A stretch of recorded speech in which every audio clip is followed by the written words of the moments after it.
So, did I tell you the one about the raccoon, the hippo, and the disabled turtle that walked into a game? Oh, it's the Sly Cooper franchise, the Sucker Punch series that endeared itself to me way back in 2002 and continued to do so until seemingly wrapping things up in 2005. Well, Sony has brought them back under the direction of Sanzaru Games, who were responsible for the Sly Cooper HD collection. And on the surface, things seem to be as they were. There's the mix of platforming and stealth gameplay with an overly healthy dose of minigames in Sly Cooper Thieves in Time. Yeah, that big-eyed bug eater! In addition to a roster of new playable characters and outfits with unique powers. But instead of being better than their parts, the game manages to be less, and those parts are even more forgettable. Not that it doesn't start out very promising. Okay. After the events of Sly 3, the gang have gone their separate ways until someone starts messing with the lineage of the esteemed Cooper line of larcenists, a la Back to the Future. So the gang gets back together in a time machine to rescue his relatives from an unknown menace. Yeah, it's silly. Please allow me to entertain you. What this conceit does allow is a series of levels in medieval Japan, medieval England, and the Stone Age, among others. What it also allows for, but declines to indulge in, is a decent story.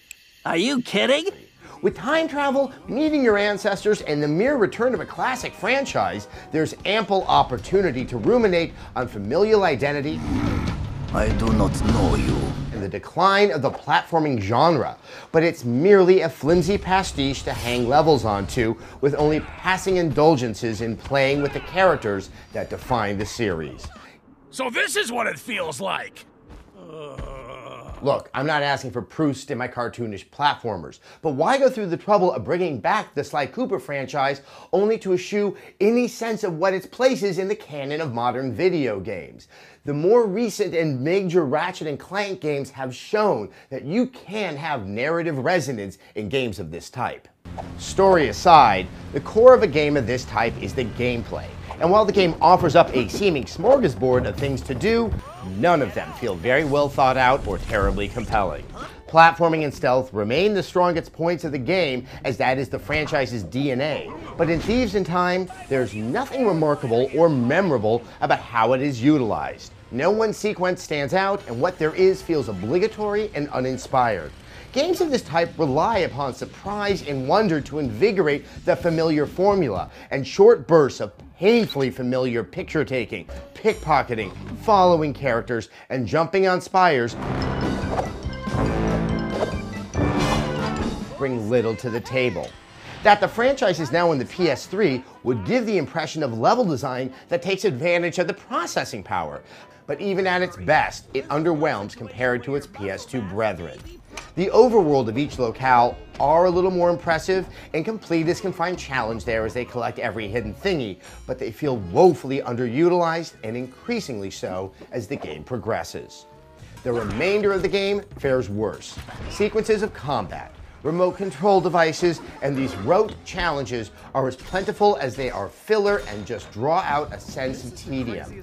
Bentley the Turtle's minigames, a hallmark of the series, are not just overly abundant, but there's nominal difference each time you play one of the three types. One instance is quite inspired, a series of quick minigames framed as a Rocky-esque training sequence replete with cheesy period music.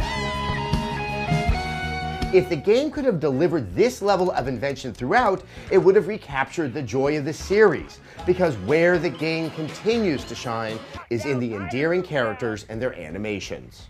My mind is like a steel cap. Where Thieves in Time attempts to innovate is with the addition of new characters and outfits for Sly. Each time period has a Cooper relative you get to play with a specific moveset, but with the exception of Kid Cooper, who has guns, which feel woefully inappropriate in the Sly universe, the skills like jumping further than normal, using rings to propel yourself, or behaving like Kratos in no one's favorite God of War sequences, they are so contextually specific so as to be arbitrary and unengaging. Similarly, Sly's new outfits also have little purpose outside of very precise set pieces built around its particular skill, and they serve to not only distract and encumber the design, but it turns the whole game into an elliptical affair that never evolves. Right on target. But nowhere does such specific design undercut any pleasure in the experience than in the insufferable boss battles that require memorization and split-second timing only learned through repeated deaths. Some might call this a classic motif, but regardless, it is the opposite of enjoyable and screeches an already struggling game to a complete halt. Now, out of respect to all of you that still intend to play the game, I'm not going to show you the final boss battle. But let me warn you, it is the ultimate version of trial and error. It's just a quick time event. Nothing more, nothing less. A quick time event. The idea of Sly Cooper and friends returning is a fine one, but this outing does nothing to make the case, and it dilutes a solid formula with distractions, bringing nothing new or lasting. A 2 out of 5. Well, there you have it. Yeah, I didn't really like it. This is not the review I had expected to be giving you guys, nor it's the one that I wanted to, but I really gotta say, it was surprisingly underwhelming and really just made me want to go back and play more of the HD collection, which really reminded me of how good that series was. All right, please leave your comments below. I'll be checking them out and commenting myself. And check out other reviews and other stuff like Sessler Something here on Rev3 Games. YouTube.com/Rev3Games. And hit that subscribe button. Makes me smile.